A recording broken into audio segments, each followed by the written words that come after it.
এই দেখো আজকে আমি করেছি কাতলা মাছ দিয়ে চপ। তো এরকম মেঘলার দিন এরকম একটা চপ হলে গরম গরম আর কিচ্ছু লাগে না। তো কিভাবে করেছি তোমাদেরকে দেখাচ্ছি। এই দেখো আজকে আমি করবো এই কাতলা মাছের পেটিগুলো দিয়ে চপ। তো কিভাবে করি, এতে নুন হলুদ মেখে নিয়েছি আর তারপরে কড়াইতে সর্ষের তেল দিয়েছি। আমি মাছগুলোকে হালকা করে ভেজে নেব।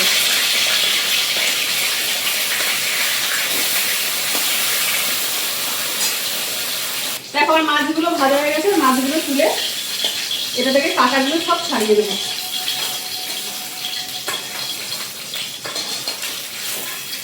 মাছগুলো ভাজা হয়ে যাবে, এটা থেকে কাঁটা ছাড়িয়ে নেবো।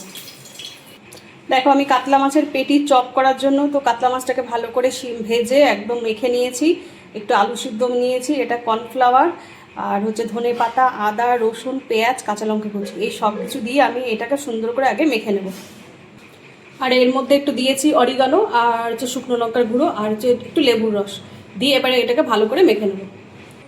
দেখো আমি কাতলা মাছগুলো এইভাবে একটা চপের আকার করে নিয়েছি আর একটা বাটিতে তোমার ময়দা গুলে নিয়েছি। এই ময়দার ডোর মধ্যে আমি এই কাতলা মাছটা একবার চুবাবো।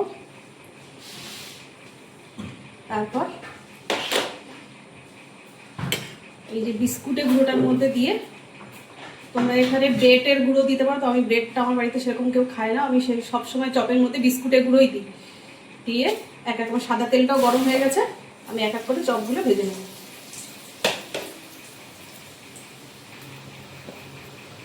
এই ময়দার মধ্যে একবার করে চুবাবো, তারপর আমি বিস্কুটের গুঁড়োর মধ্যে দিয়ে এইভাবেই চপগুলো সব বানিয়ে নিচ্ছি। তো তোমরা একদিন ভেটকি মাছ দরকার নেই, বাড়িতে তো কাতলা মাছ থাকে, এই কাতলা মাছ দিয়ে এইভাবে একদিন চপগুলো করে খেয়ে দেখো। ভেটকি মাছের সত্যি স্বাদ হয় আলাদা, সেটা তো কোনো তুলনা হয় না। তো কাতলা মাছ দিয়েও খুব সুন্দর হয়। পেটি দরকার নেই, কাতলা মাছের যে কোনো পিস দিয়ে এইভাবে চপগুলো করে খেয়ে দেখো, দারুণ লাগে।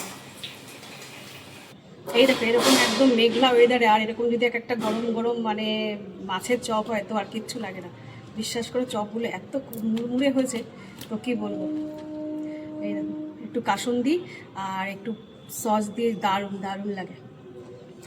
আর এরকম মেঘলা ওয়েদারে এরকম একটা গরম গরম মাছের চপ হলে আর কিচ্ছু লাগে না।